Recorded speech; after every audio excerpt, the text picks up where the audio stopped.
Hi, I'm Mickey from Roller Skate Revival, and today I'm going to let you watch as I follow the Wheel Nicole tutorial to take some old black leather boots and turn them into these colorful babies.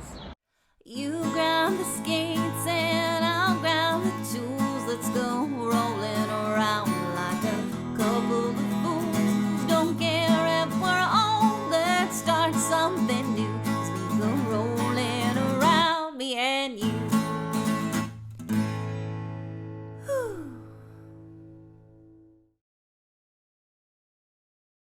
Before we start, first I would like to acknowledge that this is not my idea at all. I saw it on the Wheel Nicole's blog. She had some pictures and I thought it was just the most beautiful thing I'd ever seen. So I have no creative credit for this at all. I'm just filming it because some people like to read things and some people like to see things. I personally like to watch a bunch of videos on YouTube before I do anything. And so I'm filming this in case somebody learns in the same way that I do. But please read the Wheel Nicole's blog to get more details on how to do this. And before we begin, I would like to speak to you about my sponsor. Just kidding, I don't have a sponsor. There is no money in telling people to buy secondhand and do things themselves. However, I do really love this shirt that I got from Misfit Culture on Etsy. It is a small black-owned business, and the really cool thing about her shirts is that she offers like 7, I think, different ink colors. No, 13 ink colors and 7 shirt colors. So I chose black and white because I like black and white. But if you wanted to have like, support Black Lives Matter in like bubblegum pink and like Kelly green, that's up to you. You can do that. She can do this for you. Here are all the items I expect to be using today. Obviously the boots. These are the items that I didn't already have and only got for this purpose. Those cost me about $60 total. Got the Prevail spray gun, the Angelus high gloss finisher, 2 thin neutral acrylic paint, and some pigment. These are the items that you probably already have in your house if you do a lot of craft projects.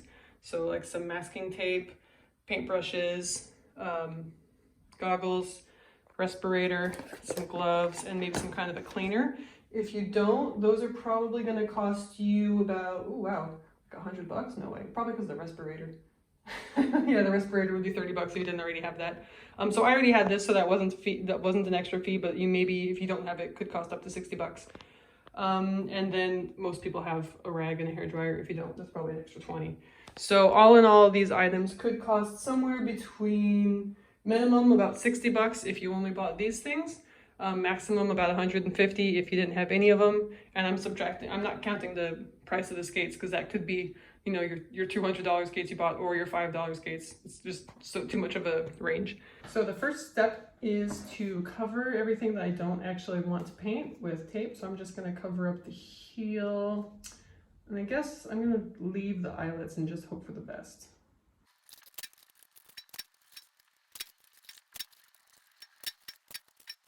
All right, so I covered up the boot part, and Nicole said to clean it with acetone. I usually, whenever somebody recommends acetone, I also have a citrus cleaner that I also use for cleaning my bearings instead of acetone, so I hope that I can use that instead. So I'm gonna try that.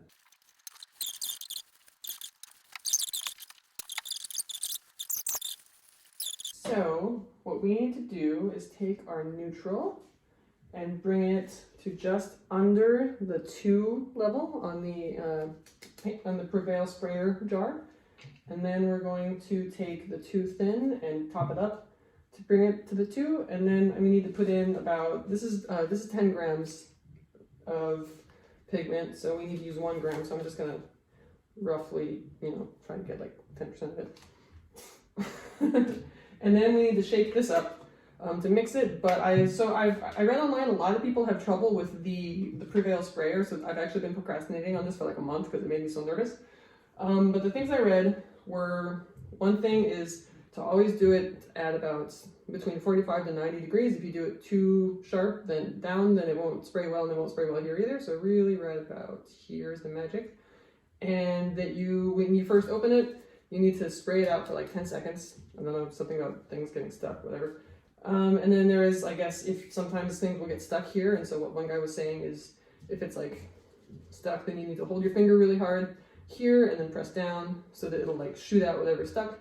Oh, and also never shake it. Like you shake this parts, but people have a tendency to act like this is a spray, like a regular, spray paint, and so they shake that, and you're not supposed to do that. So I was just watching like 5 videos on how to do this because I don't want to mess it up, because I'm going to have to pause this whole thing and wait to buy another one. When I am actually going to be mixing, especially the pigment, I'm going to be wearing all this because you don't want to be like breathing in pigment.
So Nicole said to do this for 5 or 6 coats. I don't know if I'm going to have enough paint for 5 or 6. Maybe I did it too thick.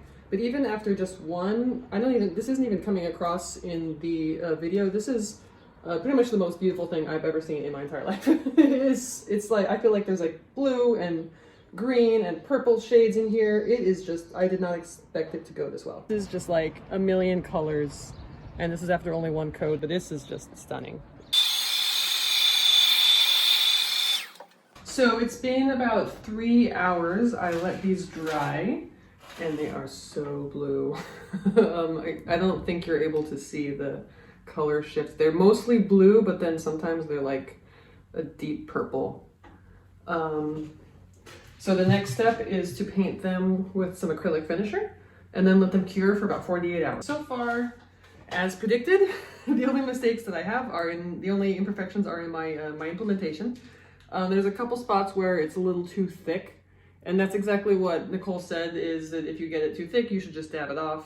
And there were a couple spots where I was like, oh, that's too thick, I'll dab it off later, and then later ended up being too late. So if you get it too thick, really do like dab it off immediately, because then I guess just kept on. I was like, okay, I guess I'll just make it really thick around it and hope for the best. And I think that in a little while these will get creased anyway, so you know you won't be able to see. Let's see, here's another one where it's like I messed it up a little bit by making it too thick there.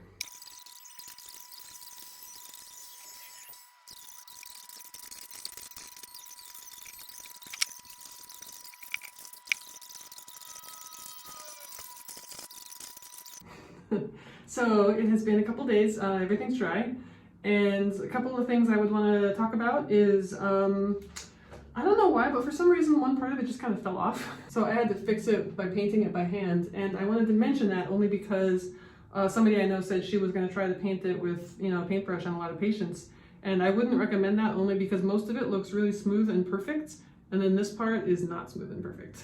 And so I think if you were to paint it by hand, it would take you a really long time and it wouldn't look as nice. And I get it, like I was really nervous about the Prevail spray can. I had all of my supplies in the pile for like 3 months because I was nervous I was going to mess it up. But actually it wasn't as hard as I thought it was going to be, and it looks way better. I could have sworn that everywhere I saw said that you wanted to have it at an angle like this, and that did not work for me. It pretty much only worked for me when it was almost 90 degrees, and maybe that's because the can wasn't very full, so it wasn't accessing the paint. But for whatever reason, when I was doing this, it was not working, and finally when I was almost in 90 degrees, it worked. I wish I had spent a little more time taping up the shoe, because now I left it intentionally so that you can see what it looks like when you're sloppy about the masking tape. Later I will probably have to scrape it off with a X-Acto knife or something. Doesn't this look amazing with the ridge? You don't have to unmount these. The only reason why I had the boots and I was painting them by themselves is just because I bought these used, and the plate that it came with was a plate I didn't want to keep, so I just took it off. And I didn't know what plate I wanted to put on it until I was done, so that's the only reason why I was painting it unmounted. You could totally just tape over your plates and do that. A little side note is that I ended up doing a T-nut mount here. A lot of the guys online, if you see like the old time, not the old time, but like the really experienced, you know, skate builder guys, they act like if you're not doing a T-nut mount, then you don't even know what you're doing. So I decided to try it. And I used to think that they were making a big deal about nothing, but having just a smooth nut here, it's like, there's not like anything that's gonna stab me. It's just like fits perfectly. It gives me this kind of like ASMR like soothing feeling. I just look at it and I'm like, ah, it's so nice. Speaking of ASMR, I just made my very first mobile app. It is a relaxation app that layers 1920s era songs over ambient sounds. And since I'm me, the ambient sounds, in addition to the normal stuff like birds chirping or water flowing, there's a lot of skating sounds. For example, skates rolling over bricks, roller skates sliding on coping, and skates pumping on a wooden half pipe.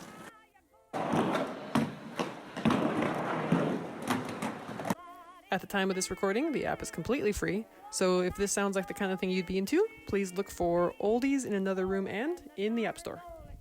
But yeah, I have not had a chance to skate on these yet, so I'm gonna take them out tomorrow afternoon, see how they do. Look at this, it's crazy. It's like a kaleidoscope. Yeah.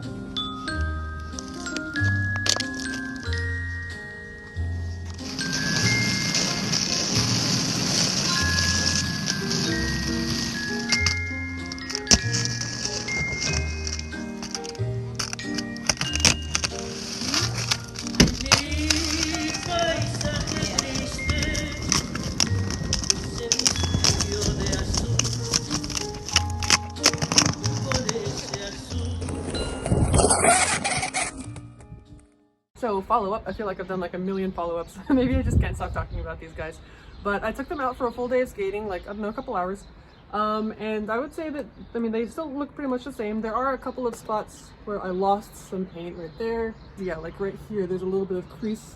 So you would probably have to expect to maintain them sometimes. Or also, I did use twice as much paint as Nicole suggested. So maybe it's like too thick and rubbery. I think I would just have to like touch it up from time to time. There were a couple of times where I had these on the concrete and I was like, oh no, I shouldn't be, putting it, because I usually just like, set it down like this habitually, and I was like, oh no, I shouldn't be doing that. I shouldn't be doing it on the concrete. These are like my pretty skates, and they're actually still look fine.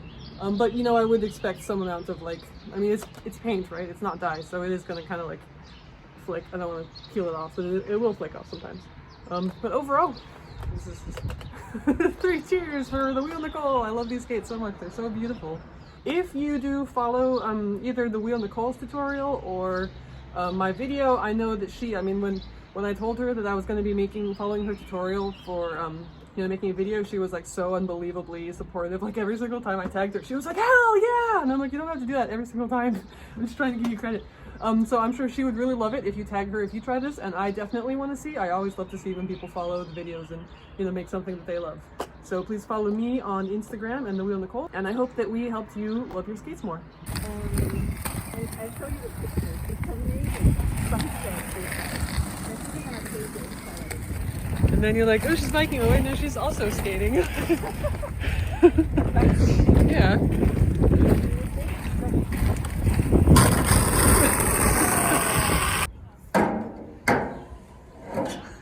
Don't damage the slide. It's kind of steeper than I thought. Shit. You're up there now, committed.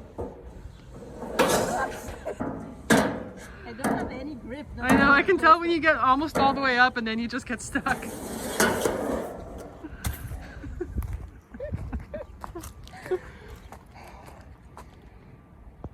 You grab the skate